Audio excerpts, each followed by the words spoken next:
Good afternoon to all of you. मैं doctor Sarla. आज का जो हमारा विषय रहेगा वो हमारे पॉलिटिकल साइंस का बहुत महत्वपूर्ण टॉपिक है। राजस्थान विधानसभा से रिलेटेड हमने क्वेश्चन लिए हैं जो एग्जाम की दृष्टि से बहुत ही महत्वपूर्ण है। तो देखते हैं, पहला हमारा क्वेश्चन है 1952 में प्रथम आम चुनाव में लोकसभा की राजस्थान में कितनी सीटें थी।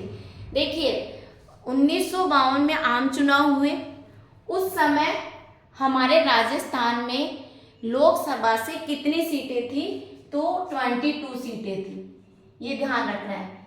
लेकिन अब ये ध्यान रखना है कि 1977 में छठी लोकसभा के चुनाव हुए और ये सीटें कितनी हो गई राजस्थान में 25। अब वर्तमान में लोकसभा सीटें राजस्थान से 25 है। क्लियर, ये ध्यान रखना है। वैसे लोकसभा में 552 है, लेकिन वर्तमान में 543 सीटें हैं, ये ध्यान रखना है। 2 एग्लो इंडियन था तो ये इसमें कुछ बदलाव आ गया है, ये क्लियर। लेकिन हमारे राजस्थान में कितनी है, 25 सीटें हैं। ओके, यहाँ पे चाहे तो आप लिख लीजिए लोकसभा। अब ये कंफ्यूजन होने की जरूरत नहीं है कि सेंट्रल है, भाई हमारे लोकसभा तो केंद्र सरकार में होती है, तो 552 सीटें निर्धारित की गई थी, लेकिन वर्तमान में कितनी है, 543। और ये क्वेश्चन भी इम्पोर्टेंट है, 2 एग्लो इंडियन थे तो उसमें कुछ बदलाव किया गया है, जो 543 है तो 542 पर ही जो प्रधानमंत्री के लिए वोट डाले गए थे वो 542, क्योंकि जो राहुल गांधी हैं उन्होंने 2 जगह से चुनाव लड़ा था, तो 2 जगह को काउंट नहीं किया जा सकता। ये भी इम्पोर्टेंट क्वेश्चन है, ठीक है। नेक्स्ट हमारा क्वेश्चन है, और ये ध्यान रखना है कि राजस्थान में जो लोकसभा सीट है वो 25 है और राज्यसभा सीट है वो 10 है राजस्थान में। क्लियर, यहाँ पे हमने सेंट्रल की बात कर दी, यहाँ राजस्थान स्टेट की है। अब देखिए राजस्थान विधानसभा के प्रथम ये कांग्रेसी अध्यक्ष थे।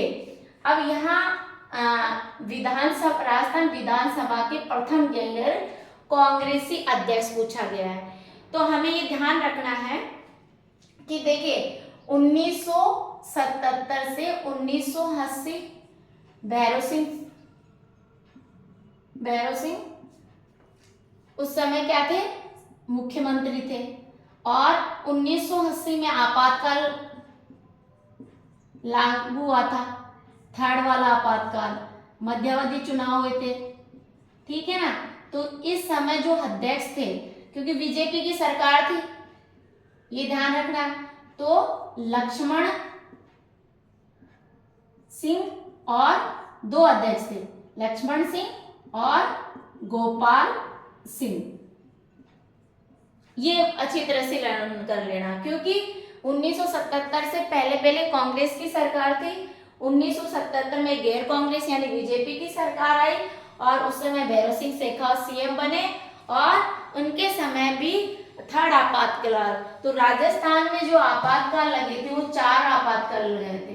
राजस्थान में कुल कितने आपातकाल थे, वो 4 आपातकाल थे। पहला आपातकाल था 1967 में, दूसरा आपातकाल 1977 में, तीसरा आपात 1980 में और चौथा आपात 1992 से 93। ये दूसरा और तीसरा है आपातकाल लगा था, उस समय मुख्यमंत्री भैरव सिंह शेखावत थे, ये ध्यान रखना है आपको। क्लियर। अब देखिए राजस्थान विधानसभा के पहले उपाध्यक्ष पूछे गए, तो लाल सिंह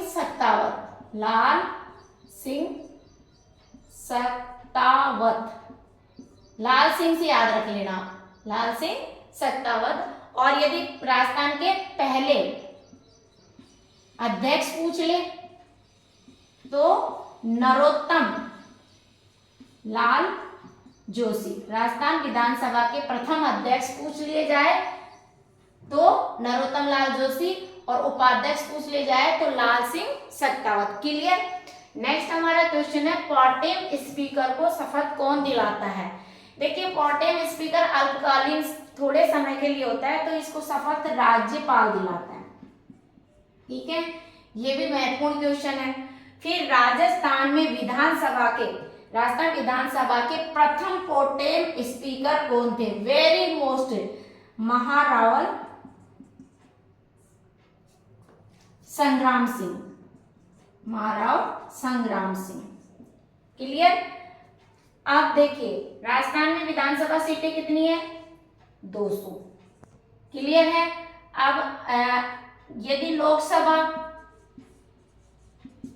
में 25 है, राजस्थान की बात कर, राजस्थान में लोकसभा सीटें कितनी है, 25 है। ओके, 4 सीटें एससी की है और 3 सीटें एसटी की है, बाकी जनरल की है।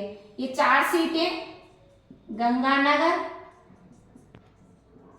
बीकानेर,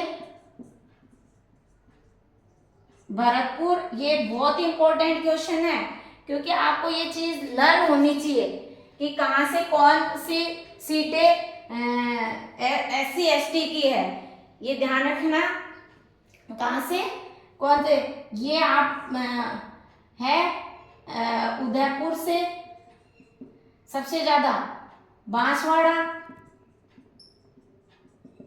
ये पूरा लर्न करना है कि सबसे ज्यादा सीटें कहाँ हैं एसटी एसटी की।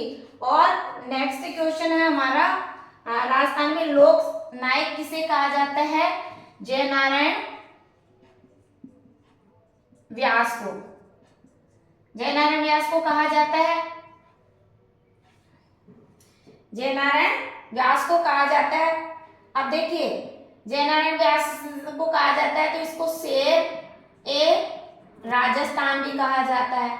शेर ए राजस्थान किसे कहा है, जयनारायण व्यास को। ये हमारे राजस्थान के सीएम भी रह चुके हैं। ठीक है, तो और वर्तमान में राजस्थान के सीएम कौन है, भजन लाल शर्मा।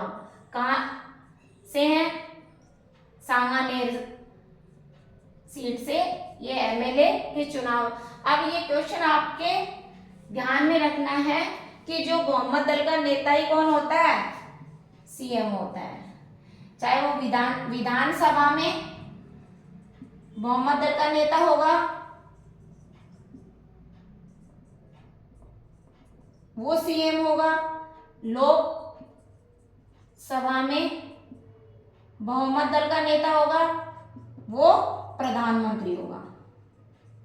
ये भी कॉन्सेप्ट क्लियर होना चाहिए। देखिए छोटे छोटे क्वेश्चन है, वो बेसिक आप चाहे बड़े स्तर के एग्जाम दे, छोटे बेसिक आपके क्लियर होने चाहिए, बेसिक कॉन्सेप्ट आपके क्लियर होने चाहिए। जितने आप बेसिक छोटे छोटे क्वेश्चन लर्न करोगे, तो वो डेटा आप मेंस में थ्योरी में लिख सकते हैं। Thank you so much.